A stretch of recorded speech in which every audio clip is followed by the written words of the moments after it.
Are you ready? For the Squared Circle 101's production of wrestling commentaries, yes, I am ready. Let's do this. I'm John. This is Travis. Let's get it rolling. Alright. Well, we last left you with our predictions on the draft and some other thoughts on some stuff.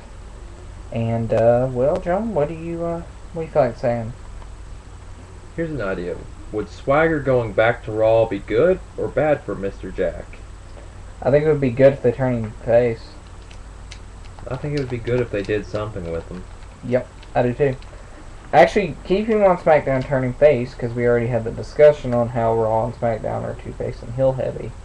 Yeah, Raw 2-face, SmackDown 2-heel. Yep. But, see, here's the thing about SmackDown, well, Raw being 2-face, though. Their champion's a heel, so there's plenty of challengers for him. That's true. And SmackDown currently has no champion. If Del Rio wins the title, who's he going to feud with? Christian. Over and over again. Nah. I think And they need Undertaker. Undertaker. But he's not going to be wrestling full time anymore, so. At least get a feud out of him. That'd be a great rub for Del Rio to say he feuded with Undertaker, even if it was kind of in his last Run. Yeah. There ain't no grave. You think he's gonna come back with that music when he does come back? Oh, yeah, I'd guarantee it. Since they are doing he's an outlaw, not dead man anymore. Yeah. You know, that's kind of like a mixture of his old persona and his dead man persona. Yeah, kind of badass dead man, I guess. Yeah, that's an outlaw, son. He's a country boy. He really is. That's why I always like the biker thing, because it just fit with who he actually is. There was no acting there. Like Austin, there was no acting with Austin. Maybe Kane or Big Show could challenge Del Rio if he won the title. Or Kane and Big Show. Oh, who are the WWE Tag Team Champions as of tonight? Oh, really? Why? Are they breaking up the core? Yes, they are. They're leaning towards it. Signs show them deteriorating slowly. Who's the face is going to look like? Who's going to be the faces coming out of this? I can't really tell. They've just had a few spats, so looks like maybe they'll all still be heels. That'd be a terrible decision. Yeah. Especially because we've talked about Duo Levy. But I think that the core, they're fine. They need to stay up on the main roster. They better not do with the new Nexus, almost what they did with the Nexus, almost. The only way they ended up going all the way back was Husky. Yeah, because he needed reworked entirely. You know, honestly, this past Monday on Raw, let's talk about... Wait, was Otunga back? Mm-hmm. Was Otunga back? Okay. Yeah. But anyway, I was going to bring up a very particular subject that happens in wrestling sometimes. Go ahead. Moments where you think someone's going to return because there's a certain feeling, you're like, oh man, this is the perfect time for so-and-so to come out here, but then it doesn't happen. When Mason Ryan was going for the punt on Orton, I thought that was, I know this is on left field, but I thought that was the surefire sign that Batista's music was going to hit and it was going to be business. That's not gonna. I don't think we'll ever get to see Mason Ryan versus Batista. Yeah. It's like when Sheamus won King of the Ring. You just thought Triple H was coming out there. You just had that like thought in your head. You're just like, it's time to play the game.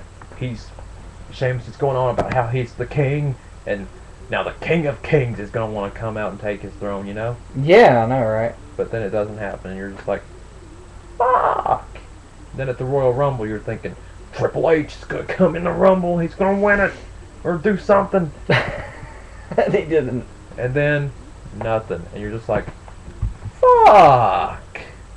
Well, with the whole Undertaker promo, we thought somebody was going to make a cool return, and it ended up just being Triple H, which was still nice, but it was like, Just Undertaker and Triple H, and you're thinking, it's going to be Sting, it's going to be the freaking Stinger making his WWE debut. Then you see the Undertaker's face in that one commercial, and you're just like, fuck!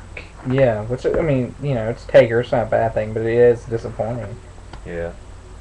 And then you see Impact show their commercial for 311 with Sting standing in the rain, and you just go, Nah.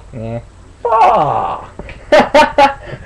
Not because Sting's a bad thing, but just because it's so disappointing that they're trying to copy WWE. Yeah, and Although I actually praised it, saying it was like the ultimate suck it. it kind of is. And I mean, like, people complain about TNA doing that, but it's like... But I'm just like, dude, you all were on the internet saying you want Sting going to the WWE. You want to see Sting on your TV. TNA's giving you what you wanted. Yeah, that's you're, true. You're knocking them for it now. WWE marks is what they are. Oh, somebody's getting a text or a phone call. It's a text. Anyway, Jake, let's talk about a really neat thing that I want to do. I want to start it off with the best stars. Let's do our best heels of the 80s. Best And heels we'll go of the through the 80s. decades, yep. Since 80s was the golden age. We'll start with the Ted 80s. DiBiase, Okay, Andre the Giant, okay. because he helped create Hulkamania. Yeah, Well, didn't really create it, but helped push Hulkamania into the stratosphere. yep. Roddy Piper, definitely. And I'd have to say... heels from the 80s? Yeah. Bobby the Brain Heenan. Oh, Go in man, there. yeah. He might not be a wrestler, but... As a manager, just yeah, as he was, effective. But now, are we doing faces too? Yeah, we'll go ahead and do the faces of the 80s. Hulk Hogan. No doubt, you gotta go with Hulk Hogan. We Hogan's shouldn't even have to say it. Yeah, he should just be assumed already. But for the 80s, are you kidding me? Macho Man. You want to put him? I would. All right. Yeah, he won the... He was a heel towards the end of it, but... Yeah, but the other party wasn't. Oh, I know another heel we didn't mention. Yo, Woo! the Nature Boy. One of the best heels of the 80s. Ooh. One of the best heels of all time. And arm, Mr. Enforcer himself. Yeah. Tully Blanchard, of course, another one of the horsemen. And Steamboat was a great face during the 80s. Yeah, Even though Steamboat. he was never like the main event guy in Federation, he was in the NWA, WCW, stuff like that. Dusty Rhodes, always a great face, always a great character. Oh, Lord, always. Just a common man, working hard with his hands, you know. Yeah, he was the American Dream. The American Dream. The embodiment of the common man, the working man, building his way up to the American Dream, you know. Yeah. Can't get more face than that. Alright, let's go with the cartoony era of the WWE. The 90s. The early 90s, yes. Face, Ultimate Warrior. Yeah, you gotta go with Ultimate Warrior. Even though his promo skills left something to be desired. They were just crazy. Yeah. Um, Heels, Diesel, Razor Hall. Ramon. Yeah. are we talking the early 90s? Or? Yeah, we're talking like the 90 to 95. Nice. You could maybe say early 96, maybe. Because those guys had already moved Ric on. Flair was a good heel during that time period. Yeah. Even though we put him down for 80s. Why not? He was still around. Why not? Mr. Perfect was a pretty good one. Oh. Rude. Yep. Rick Rude. Rick Rude. Yep. And Sergeant Slaughter's heel run was pretty good too. Oh, have you heard where he got like death threats and stuff? Yeah. That's when you know your heel's over. Oh God, that's when you. Oh man. That's when you don't want your heel to be that over. Yeah, that's a little dangerous at that point. And Shawn Michaels, when he turned on Jannetty, was... That was big. Yeah. Now let's go to faces. Bret freaking Hart No doubt. was the big face during that time period. Yep. And the greatest part is, you know, he wasn't the best talker, but that was great because he was the guy that made it just through the wrestling aspect. Yeah. Now he's never really been a great talker, but his wrestling abilities have carried him. And if we want to go up a few more years to like the 96, 97 period. Well, 97 gets into the Attitude Era, so. Yeah. But if we go to 96, we can talk about Shawn Michaels' great title run, Yeah. great face, etc. Yeah. Yokozuna was a great heel during that time period. And Luger played a good All-American face to go up against Yokozuna. You had Owen Hart, the jealous brother, as a good heel. Mm-hmm. And tremendous wrestler, tremendous worker. Now, alright, let's move to the Attitude Era, and this also now will include WCW stuff.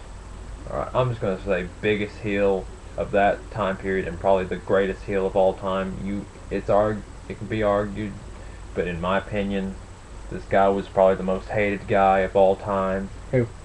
Vincent freaking McMahon. Oh, yeah, the Mr. McMahon character? Definitely. Yeah.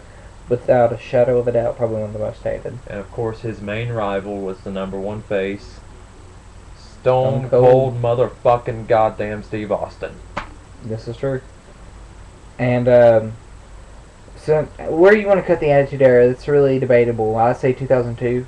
2001, because that's when they had won the war, and plus Austin's heel turn kind of ended it too. Okay, well then we can say both heel and face, The Rock. Oh yeah. Because no matter if he's a heel or a face, The Rock holds that crowd in the palm of his hands, and they listen and they react to everything he says. And he helped get Austin over as the guy, the big guy, you know. Yeah. As did Shawn Michaels, great heel during the Attitude Era's beginnings, even though he wasn't really part of the Attitude Era. And the guy that's probably #2 as far as heels go in that time period. The NWO. Actually, I was not going to WCW yet. I was going to refer to another WWF guy.